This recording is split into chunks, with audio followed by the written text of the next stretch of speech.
It's a meeting nearly 5 decades in the making. Two brothers meeting face to face for the first time this weekend. We'll kick off tonight's top story as Channel 8 Eyewitness News reporter Rachel Miner has the exclusive story.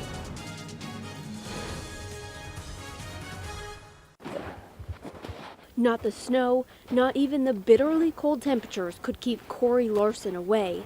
It's a day he's been waiting 48 years for. I was doing some research looking for some information on our father, James Giebelhaus, and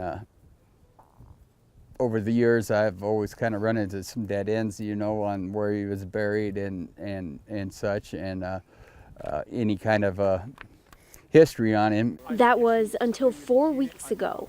Corey found James T. Giebelhaus on Facebook and sent him a message. It was kind of heart-stopping. The moment I saw it, I just kind of knew who he was, because I couldn't imagine why anybody else would be reaching out and asking for questions about a man who'd been dead for, you know, at this point, you know, nearly 50 years.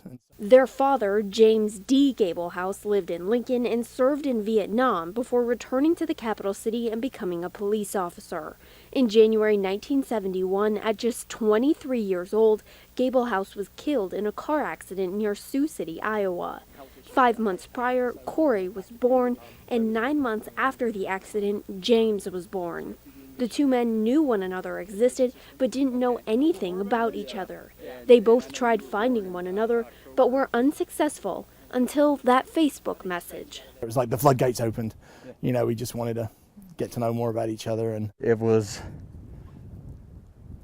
48 years of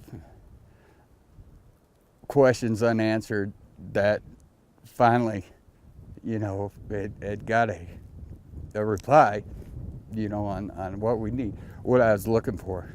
Corey, now living in Denver, and James, now living in Minnesota, decided to meet in Lincoln.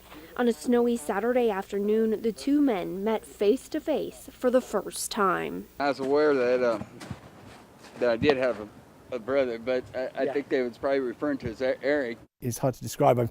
Grace was asking, my daughter was asking me before what it would be like, and I said, I don't know, I've never had to meet my brother for the first time before. Standing by their father's gravesite at Wyuka Cemetery, the two brothers shared tales of their childhood. Despite the somber reminder their father's life was taken too soon, a bond was forged. Now I have another brother, and it's, you know, there's a whole 48 years, well, 47 in my case, to catch up on. I said there's really no words. You know, I can't even think of words of how I felt, you know, complete. A tragic ending offering hope of a new beginning and building a bond between two brothers that will last a lifetime. Reporting in Lincoln, Rachel Miner, Channel 8 Eyewitness News.